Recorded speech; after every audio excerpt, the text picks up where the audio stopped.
Hello Libra, October 2024. Ito na po ang inyong reading. Kuha lang tayo ng ilang pinaka-exact advice, messages na marahil ay kailangan nyong marinig ngayong bagong buwan ng October. Ito na tayo, Libra season para sa mga nagse-celebrate or magse-celebrate ng kanilang mga kaarawan. Happy birthday na kaarawan pa. Saan ba tayo? Charot, hindi. Enjoy niyo po ang inyong birthday season, Libra. October 2024, anong kailangan nyong marinig? Message? Hopefully, will be straightforward. Tayo po ay live na live sa YT. Akin po kayong babalikan after nito. Libra.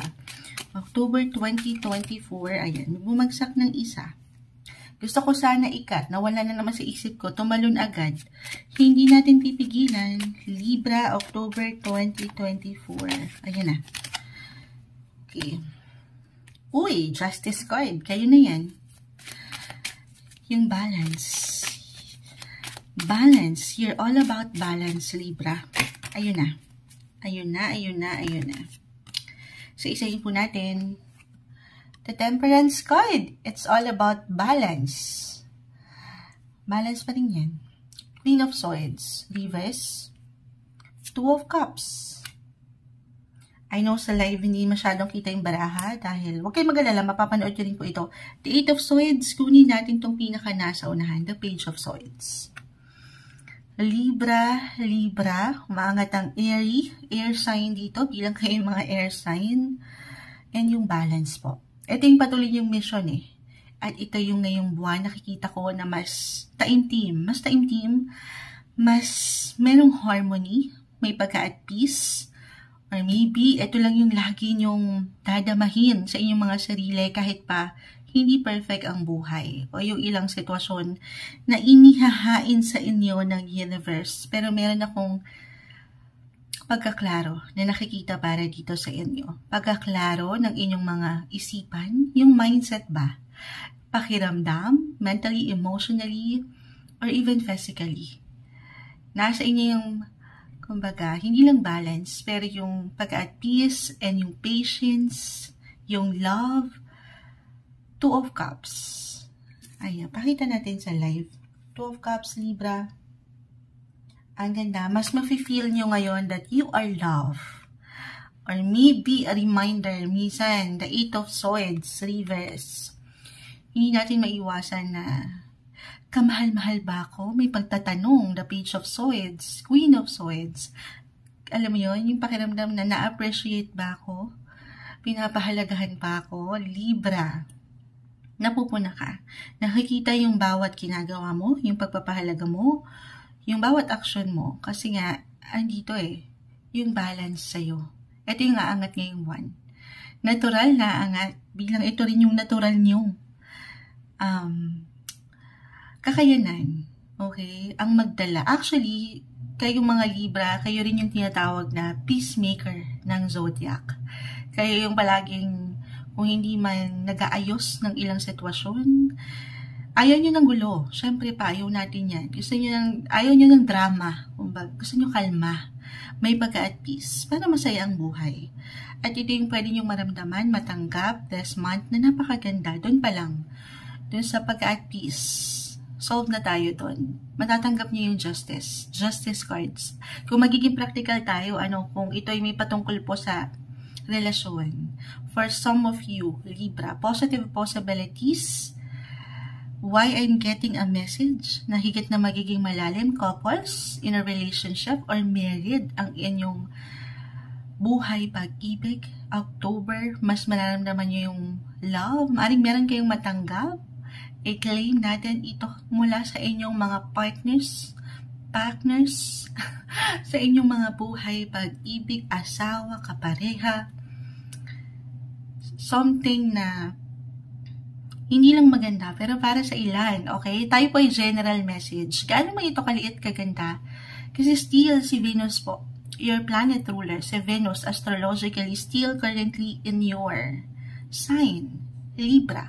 So I feel dito, Two of Cups, meron kayong matatanggap na justice, maganda or even mamahalin mula sa inyong mga kapareha. Couples, may asawa, mamahalin, maganda. Venus po is the planet of love, attraction, beauty. Andito yung mga magaganda, comfort, yung pagka-glamorosa. Ayan. Single. Sige, syempre hindi kayo papahuli. Isang indikasyon to na higit kayo mapupuna. Merong someone na parating, or ngayon pa lang daman nyo na, or kung andito kayo sa dating stage, at meron kayong kinikilala, nakikita ko yung pagkahanda. Reversal po yung energy natin every time, so pwede itong mag-apply sa'yo or sa isang tao, ibang tao. Pagdating sa love tayo, okay? Okay. For some of you, merong andito yung energy din kasi, extra energy para buksan yung inyong mga puso. So, merong kasiyahan ng inyong mga puso dahil nga inyong mga birthday kaarawan. Maaring meron na kayong sagutin kung kayo yung mga babae. Justice, parang ready na rin eh. Feeling nyo, andito na yung deserve nyo na mahalin at magmahal. Okay? Or kayo ang sasagutin.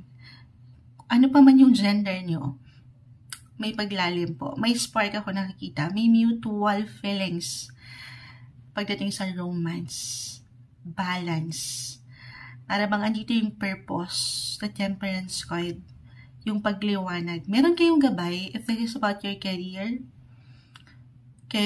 love, ano pa man yan. Meron ako nakikita dito, merong someone na nakikitaan kayo ng galing, kakayanan. Okay, at dito, ito yung inspirasyon eh. Parang nakikita rin nila na nagle-level up ka. Maaring ito ay dama na ngayon pa lang ng ilan or hindi pa. Maaring ngayong maganap ito, no? Ngayong October, may pag-level up sa inyong mga posisyon. Positive changes po. Improvements or even development. I-claim na natin ito. I know ang tamis. Marahil isang sign lang ito, 8 of Swords, Queen of Swords, Reverse, na tulungan ng sarili. Siyempre, ang ating pakiramdam, highs or lows din eh. Pero be open. Yung flexibility, okay? Yung pagiging open-minded nyo, i-allow nyo ito. Dahil nakakita ko ng magandang opportunity na parating. Patuloy na maging bukas sa ilang bagay, okay? For some of you, merong fresh starts na parating, new beginnings. Kahit sa simpleng pagpaplano, sa relasyon, career, nag-highlight dito guys. Paniwalaan ang inyong mga sariling kakayanan. Iwas kayo sa ilang negativity, syempre pa, hindi yun makatutulong eh. Paniwalaan ang inyong kakayanan, ng prosesong ito, na pwede niyong pagdaanan this month. At syempre pa, yung tiwala na may bibigay nyo sa kanya, sa ating nag-iisang creator, si Lloyd, yung gabay niyo talaga. Maging ano pa man po ang inyong faith. But this is the good month for socializing, okay? For sharing, caring, balance yung nakikita ko eh. May mutual, andito yung respect. Or kung ito'y pagdating sa negosyo, justice card. Best month to make plans, negotiate. Okay? Ang ganda. Alam ko ang tamis. Yun lang, medyo nag-aano ko dun sa pag-aksyon or pagbibigay nyo minsan nung hindi natin maiwasan, kaya ko ba? Sabi ko nga, napagtatanong kayo, kamahal-mahal ba ako? Na-appreciate, nakikita ba ako? Yes po. Alisin lang yung ilang pakiramdam na hindi. Pangatin nyo yung kumpiyansang yan na meron kayo sa inyong mga sarili para patuloy nyong ma-reach, okay, itong ilang goals pa. Kasi malaking bagay yun. Okay, malaki yung pwedeng maging difference kung unti-unti paangatin nyo yung positivity. Okay. Excellent time, best month to socialize again or for dating, making new friends. Kasi yung mutual respect, yung love po ay nakikita ko this month. Ito lang naman ay kung pahihintulutan nyo. At the end of the day guys, kayo ang higit na makapagsasabi, pakiramdaman ng inyong mga sarili. Meron tayong nakikitang regalo, mapapasana all, regalong maganda. Gaano man po ito kalaki kaliit, sa realidad tayo po ay magkakaiba. Pero in favor ito sa inyong mga kagustuhan.